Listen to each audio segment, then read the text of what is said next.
on Broderick. Good morning. How are you, Broderick? Good. Yes, Broderick. Good morning, Casey. Thanks for having me today. Absolutely. Well, we started the conversation off camera, and you said a lot of people just don't understand what is going on. So can you break it down for us? Yeah. First of all, the clubs that are being kind of attacked are what they call they're public tennis facilities that since Prop 13 came along way back in around 1980.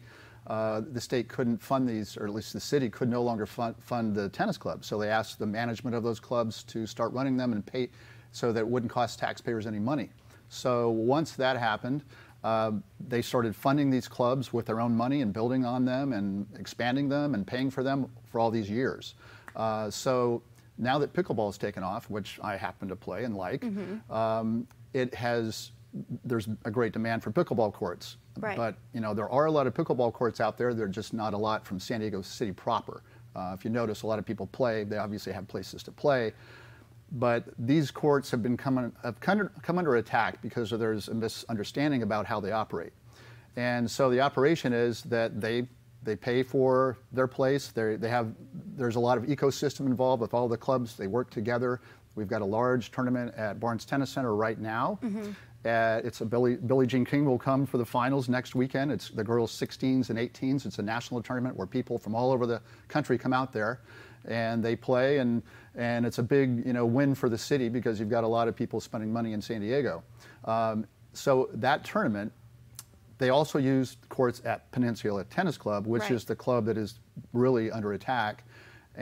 But they also use for that tournament Balboa Tennis Club and several other clubs because that's how big the tournament is. They need all those courts. Right. You can't have co-lining on those courts to play these tournaments, and that's another concern. Why don't you just co-line them? It's not that simple. So there's a lot of things at play that people just don't understand, and they think it's just easy because they've been doing the pickleball guys do these drone flyovers, have all these hours of non-use. Well, they don't show you all the use when it's busy. They just show you the downtimes when it's not busy. Every club in San Diego or throughout the country, for certain times of the day, they're not used at all. As is any soccer field or any softball field or any sports facility you walk around, 95% of the time those places aren't being used for their sport. Absolutely. Well, KUSI's Dan Plant has covered the story numerous times, and most recently you said the word attack, and it almost seemed as if it got into a yelling match from the tennis players to the pickleball players as they were trying to take over the courts. So do you see that this issue is going to continue to get worse, or is there going to be a solution? Well, the reason they came down on that day is because they found a loophole. The contract had expired a long time ago with the city. That's not the club's fault. That's the Parks and Rec had not issued a new SUP contract. But as I've talked to an attorney, they've said, and I'm not an attorney, I don't know, but they've told me that, yeah, when your contract expires, the contract is assumed to go on until they've changed it. And this is, as I understand it. So they thought, the pickleball people thought, well, we now have rights to go down there because their contract's expired. Now, keep in mind, this is a place called Peninsula Tennis Club. They play tennis there. It's tennis courts, lined for tennis. Those same people have also gone on radio and in the press and said that this club is corrupt, that the pros are being paid, underhand, under the table, and they're doing all these funky things. The management's corrupt and criminal. So to go down there after you've accused this club and attacked them ever since January, which, by the way, my original indoctrination to these two guys was that they said, if you give us this club, we'll leave the rest of San Diego tennis clubs alone, which, didn't go over very well with a lot of people naturally.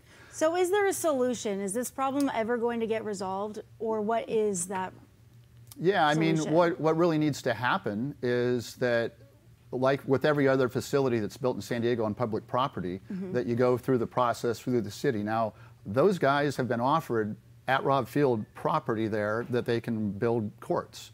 They turned it down because it wasn't quick enough. I mean, the one guy is quoted as saying, well, I'm from New York, I'm impatient and I want it now. So they've pursued that attitude, and now, of course, they want to have everything done now. Peninsula is an easy target because they're trying to say it's underutilized. And they go out there and, that's their whole game plan is fixated on that one place. And that's what's been going on. The fix, to answer your question, is go through that process with the city and do it that way. Well, it's certainly something that we're going to continue to follow. John, thank you for joining us on Good Morning San Diego. Well, thanks so much for having me. I really appreciate it. Absolutely. The Assistants League of Greater San Diego is hosting